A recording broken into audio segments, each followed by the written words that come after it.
Hi అండి. బోడ కాకరకాయ కూర ఎలా వండుకోవాలో మీకు చూపిస్తాను చూడండి. చాలామంది ఇది పెద్ద ప్రాసెస్ అని ఏంటో ఏంటో అనుకుంటారు. అంత ఏమి ఉండదండి. చాలా సింపుల్గా చాలా నైస్గా ఈ కర్రీని వండేసుకోవచ్చు. ఒక్కొక్కరికి ఒక్కొక్క టేస్ట్ ఉంటుందండి. కాకపోతే మేమైతే న్యాచురల్గానే వండుకుంటాం. ఏ కర్రీ అయినా కూడా పెద్ద హడావుడి అయితే ఏం చేయము. ఏదో బోడ కాకరకాయ పెద్ద బ్రహ్మ విద్య అనుకొని అందరూ అమ్మో నాకు వండరాదు అని అంటారు. కాకపోతే అందులో ఏమీ ఉండదండి. మనం ప్రతి కూర సింపుల్గానే ఉంటుంది. మనం చేసే విధానం బట్టి చేయాలండి, అంతేగాని ఇష్టం ఉన్నట్టయితే చేయొద్దు. మనం బుడకాకరకాయ అయితే మంచిగా కట్ చేసుకున్నానండి. కట్ చేసి దాంట్లో ఉన్న గింజలు మొత్తం తీసి పక్కకైతే పెట్టుకున్నాను. నేను మొత్తం అయితే వీడియో చూపెట్టలేదండి, ఎక్కువ లెంత్ అయితే. దీని రేటు కూడా ఎంత అంటే చెప్పాలా అండి, పావు కిలోనే 120 రూపాయలు. అంటే చూసుకోండి, పావు కిలో 120 అంటే మామూలు విషయం ఏం కాదు. కూరగాయలలో హైయెస్ట్ రేట్ అంటే మనకు బోడకాకరకాయ అండి. ఇది చాలా మంచిది హెల్త్కి కూడా. కావాలంటే మీరు గూగుల్లో చెక్ చేసుకోండి, తెలిసిపోతుంది. మనం ప్రతి ఒక్కరూ మంచి ఫుడ్ అయితే ఎవరు తినమండి. చెత్త చెదారం మాత్రం మంచిగా తింటాము మనం. ఇది న్యాచురల్గా అండి. మిర్చి, ఉల్లిగడ్డ, టమాటా, కొత్తిమీర, సింపుల్ అండి. నేను ప్రతి కూర సింపుల్గానే వండడం చూపిస్తాను. ఎందుకంటే మనం కొత్తగా వంట నేర్చుకునేటోళ్ళకి కూడా వీలుగా ఉండేటట్టు. హడావుడి చేస్తే ఎవరైనా కానీ చేయలేరండి. మనం సింపుల్గా చేసుకుంటాం. పల్లెటూరులో అయితే మొత్తం సింపుల్గానే ఉంటుందండి. కట్టెల పొయ్యి మీద ఇదే నూనె, అదే ఆవాలు, జీలకర్ర, వెల్లుల్లి మాత్రం మనం ప్రతి కూరలో వెల్లుల్లి మాత్రం వేసుకోవాలండి. ఎందుకంటే అది ఆరోగ్యానికి చాలా మంచిది. చాలామంది వెల్లుల్లి వేసుకోరు. నేను ప్రతి కర్రీలో అయితే వెల్లుల్లి వేస్తాను. నేను వండేటివన్నీ న్యాచురల్గానే ఉంటాను. అంత పెద్ద హడావుడి ఏముండదు. మనం వండుకునే విధానం బట్టి ఆ కర్రీ అనేది టేస్ట్ అనేది వస్తుంది. మనమైతే నూనె అయితే కాగాయండి. కాగాకి ఇవన్నీ వేసేసుకొని ఉల్లిగడ్డ, మిర్చి అయితే వేసానండి. మనం బుడకాకరకాయ అయితే కట్ చేసుకున్నాం కానీ దాంట్లో స్పూన్ ఉప్పు వేసి మంచిగా గట్టిగా అండి, ఎంత గట్టిగా అంటే ఇలా గట్టిగా పిసుకుతేనే దాంట్లో ఉన్న మొత్తం అది కొంచెం డస్ట్ అనేది ఉంటుంది కానీ మీద మనకి పొరలు అది మాత్రం మంచిగా వెళ్ళిపోతుంది. మీరు చూసుకోండి. ఖచ్చితంగా అయితే గట్టిగా అయితే కడగాలి. నేనైతే ఒక 5-6 సార్లు అయితే కడిగానండి మంచి వాటర్తో.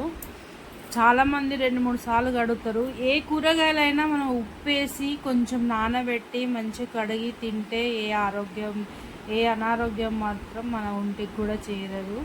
చాలా హెల్తీగా ఉంటాము. ఒక స్పూన్ అయితే పసుపు వేసానండి. అవైతే బ్రౌన్ కలర్ వచ్చేదాకా వేపుకున్నాను. చూడండి, ఇక మనం చూడండి, కడిగి పెట్టుకున్నవి మాత్రం మంచిగా పిండేసి ఆయిల్ అయితే వేయాలి. ఆ ఆయిల్లో మాత్రం కనీసం ఒక పావు గంట అయినా మనం ఒక సన్న సిమ్లో పెట్టుకొని మంచిగా అయితే వేపుకోవాలండి.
దానికైతే పావు గంట అయితే వేగిందండి మొత్తం. ఇప్పుడు చూడండి, ఇలా ఆయిల్లో వేగాకనే మనం టమాటా, కొత్తిమీర వేసుకోవాలి.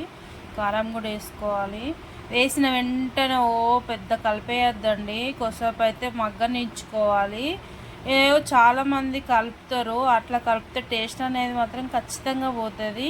నేను చెప్పే విధానంగా అయితే చేసుకోండి, ప్రతి కర్రీ మనకి చాలా బాగుంటుంది. మన పల్లెటూరులో అన్నీ దగ్గర పెట్టుకొని కట్టెల పొయ్యి పెట్టుకొని మెల్లగా చేస్తారు కాబట్టి ప్రతి కర్రీ చాలా టేస్ట్గా ఉంటుంది. మనం పెద్ద పొయ్యిలలో పెట్టి వండుతాం కాబట్టి టకటక వండడంలో ఆ టేస్ట్ అనేది పోతుంది. మనం నీళ్ళ గిన్నె అయితే పెట్టుకోవాలండి, ఇలా మగ్గుతుంది. మగ్గినాక అప్పుడు మనం గంట పెట్టి కలుపుకోవాలి. ముందే అయితే అస్సలు అయితే కలపొద్దండి. నేను చెప్పింది అయితే ఖచ్చితంగా గుర్తుంచుకోండి. ఈ విధంగా అయితే వండి చూడండి, మీకు నచ్చుతో లేదో మీకే తెలిసిద్ది. అంతేనండి, సింపుల్గా అయితే కర్రీ అయితే అయిపోయింది. ఈ విధంగా అయితే వండుకొని తినండి, చాలా మంచిది. మన ఆరోగ్యం కూడా మనం కాపాడుకోవాలి. కంకైతే తెచ్చుకున్నానండి తిందామని, ఒక్క పొద్దు కదా ఆకలి అవుతుందని. చూడండి, నూనె నీళ్ళు అయితే మనకి మీదకైతే వచ్చేసాయి. అడుగంటకుంటైతే మనం చూసుకోవాలి. ప్రతి కర్రీ కొంతమంది మాడగొడతారు, అట్లయితే చేయకండి. నేను చెప్పిన విధంగా అయితే చేసుకోండి. ఈ వీడియో కనుక నచ్చితే లైక్ చేయండి, షేర్ చేయండి, కామెంట్ చేయండి, సపోర్ట్ చేయండి ఫ్రెండ్స్. ఇంకేమైనా డౌట్స్ ఉంటే మాత్రం ఏ కర్రీ అయినా వండాలనుకుంటే నాకు కామెంట్ చేసి చెప్పండి, ఖచ్చితంగా మీకోసం నేను వండుతానండి. అంతేనండి, సింపుల్గా మనం బోడ కాకరకాయ కర్రీ రెడీ.